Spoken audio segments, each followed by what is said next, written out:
नमस्कार मेरे प्यारे विद्यार्थी। तो आज हम लोग पढ़ेंगे चैप्टर नंबर दूसरे का ब्रैकेट फ्लक्स।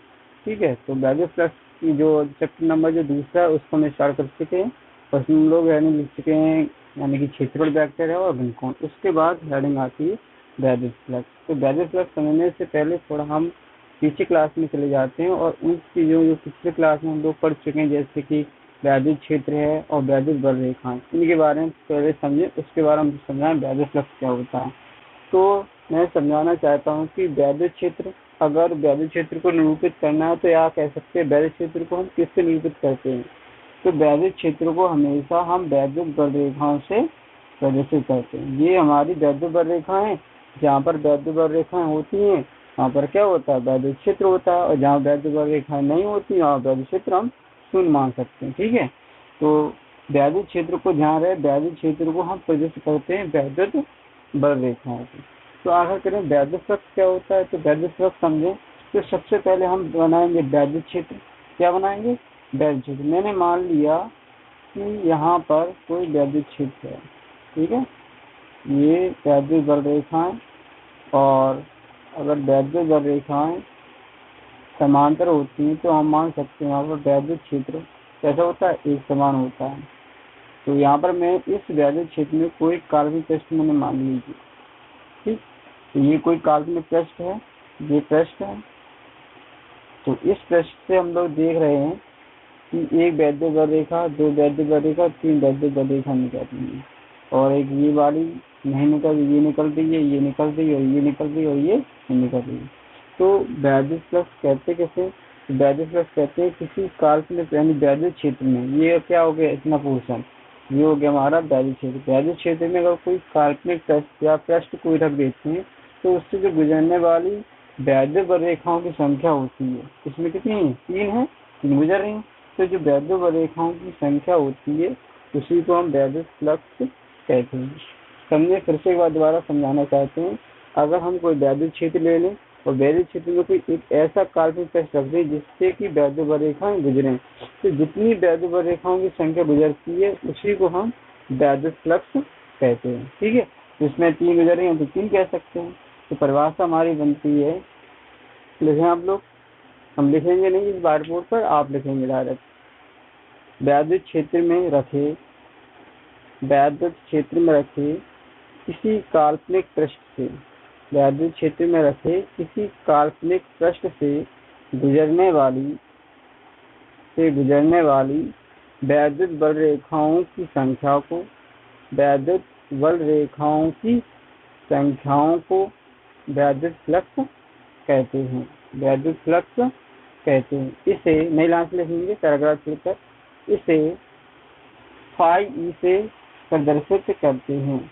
ऐसे लिखेंगे, इसे फाई ई से प्रदर्शित करते हैं। ठीक, मिलान से लिखें, यदि पृष्ठ अवयव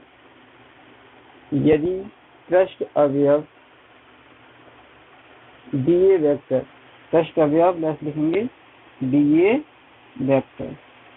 वेक्टर पर वैद्युत क्षेत्र, दिए वेक्टर पर वैद्युत क्षेत्र ई वेक्टर हो, पृष्ठ अवयव दिए वेक्टर पर वैद्युत क्षेत्र ई वेक्टर हो, तब उस पृष्ठ अवयव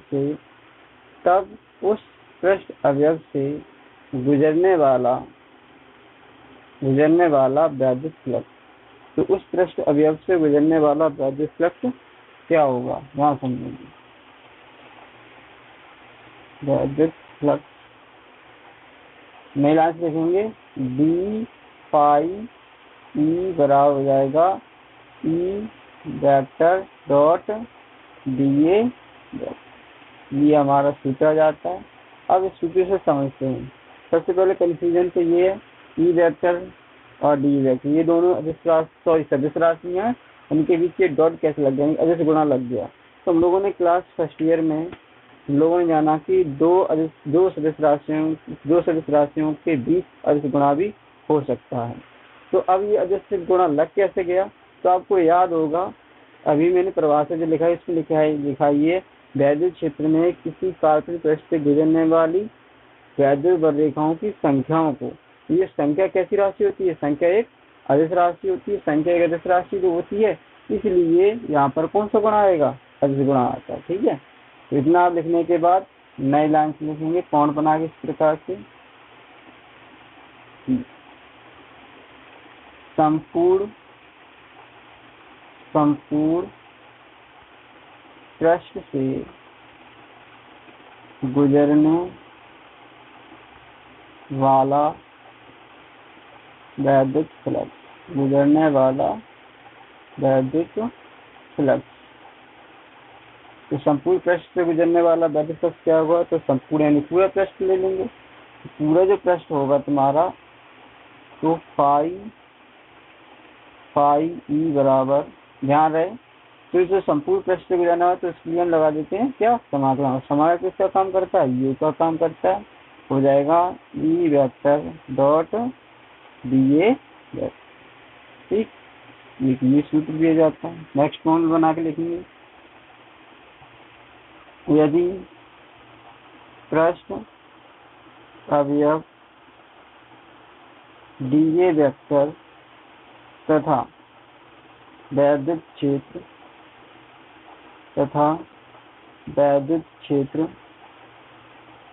ई वेक्टर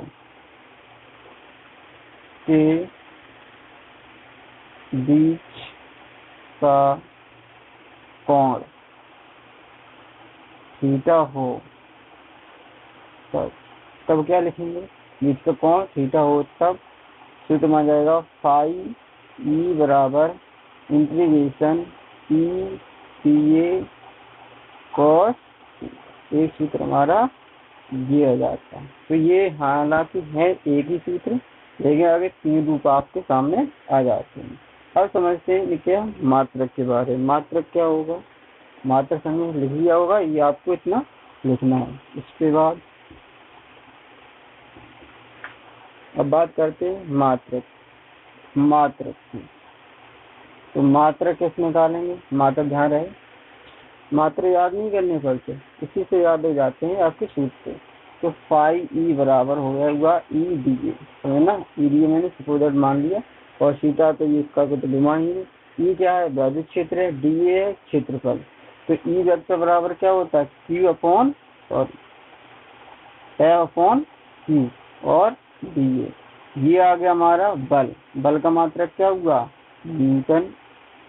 और डी क्षेत्रफल का मात्रक क्या हुआ? Metre square. और क्यू क्या है? आवेश। आवेश का मात्रक क्या होता है? कूलम। तो पहला हमारा मात्रक आ जाएगा तुम्हारा क्या? न्यूटन इंटू मीटर स्क्वायर प्रति कूलम।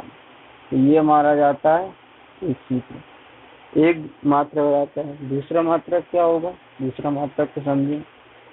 दूसरा मात्रक होता है वोल्ट मीटर। क्या होता है? Volt meter. क्या समझेंगे?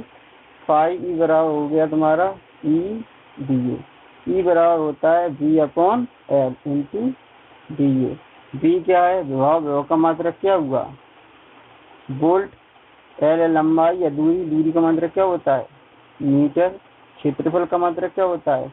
मीटर। एक मीटर से मीटर कैंसिल से क्या जाएगा? Volt meter. तो दूसरा मात्रक हमारा आ जाता है वोल्ट मीटर। तो वैद्युत फ्लक्स का मात्रक होगा न्यूटन इंटू मीटर स्क्वायर प्रति कूलम या वोल्ट मीटर। अब बात करते हैं राशि कौन सी है। राशि समझिए।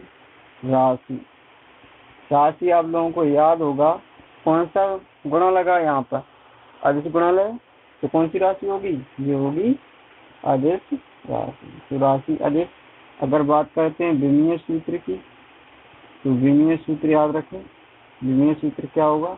विमीय सूत्र भी याद करने नहीं पड़ते, इसी से डायरेक्ट आ जाएगी। इससे निकालो। न्यूटन किसका मात्रक होता है? बल का विमीय सूत्र क्या होता है? M L T minus 2। Metre square है तो एल 2 अपॉन कूलम का क्या होता है? A T. ठीक, इसको ऊपर ले जाएंगे तो क्या जाएगा?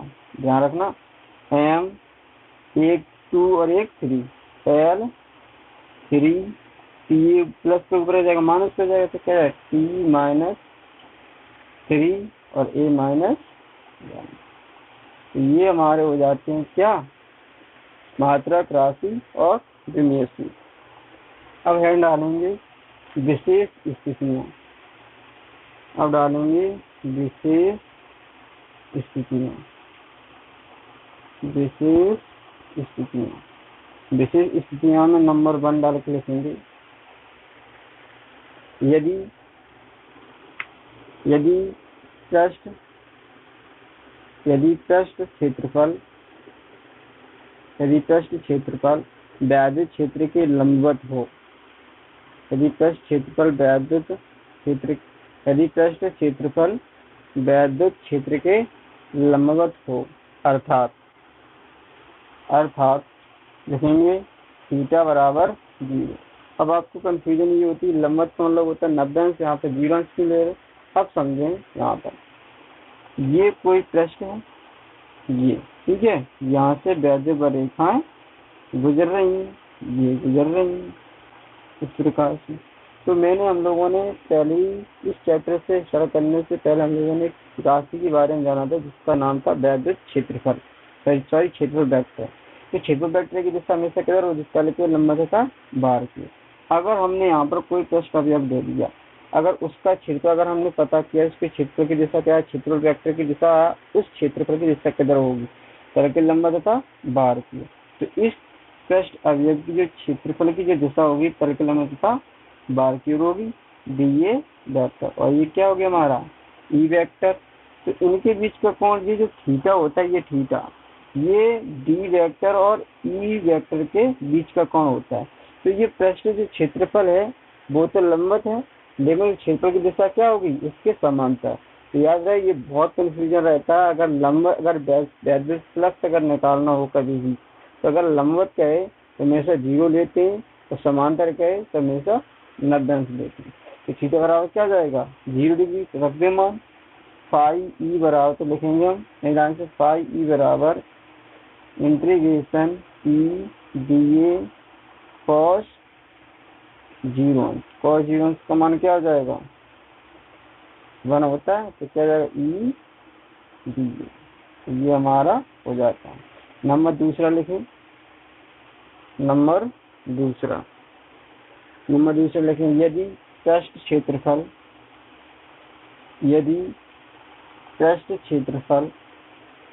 वैद्युत क्षेत्र के समांतर हो। यदि पृष्ठ क्षेत्रफल वैद्युत क्षेत्र के समांतर हो, अर्थात थीटा बराबर क्या लेंगे हम 90 डिग्री। अब ये कैसे पता करेंगे, तो मान लीजिए मैंने ये मान लिया ये वैद्युत क्षेत्र है, वैद्युत क्षेत्र की दिशा, और यहाँ पर जो पृष्ठ क्षेत्रफल है वो इस प्रकार से रखा हुआ है। तो मैंने बताया था, तो थीटा फाई ई बराबर सूत्र होता है वैद्युत फ्लक्स का, फाई ई बराबर integration E D A cos theta. जो थीटा होता है किसके बीच का कोण होता है, वैद्युत क्षेत्र और क्षेत्रफल वेक्टर के बीच का कोण होता है। तो ये तल रखा हुआ है समांतर, तो इसके का क्षेत्रफल की दिशा निकालें तो किधर होगी, तल के लंबवत तथा बाहर की। तो ये होगी हमारी तल के लंबवत बाहर की, डी ए वेक्टर, ये होगा ई वेक्टर। तो इनके बीच का कोण कितना है 90 डिग्री, अर्थात हम क्या लेंगे 90 अंश। तो इसका सूत्र क्या होगा, तो फाई ई बराबर integration E D A cos 90 अंश। कॉस 90 अंश का मान कितना होता है 0, तो पूरा पद कैसा हो जाएगा 0। तो यहाँ से कोई भी चुंबकीय फ्लक्स नहीं गुजरेगा। तो यहाँ तक हमारा विशेष स्थिति चलती। उसके बाद आप डालेंगे नोट डालें, नोट में नंबर 1 लिखें।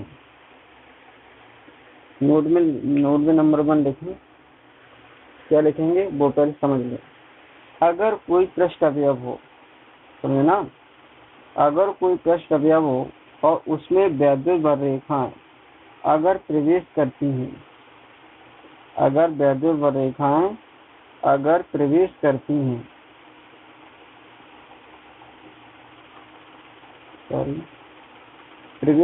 हैं, तो उस पृष्ठ अवयव से गुजरने वाला वैद्युत फ्लक्स हमेशा ऋणात्मक होगा। कैसा होगा, ऋणात्मक होगा। तो इस प्रकार चित्र बना लेंगे और नंबर 1 लिखेंगे नोट में। ये चित्र बना लेंगे।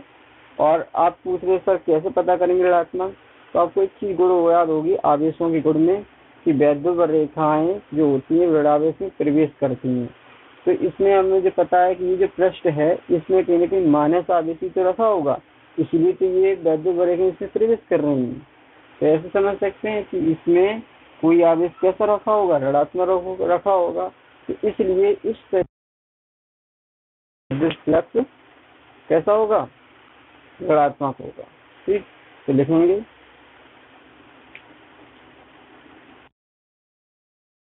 क्षेत्रफल से, इसी पृष्ठ अवयव क्षेत्रफल से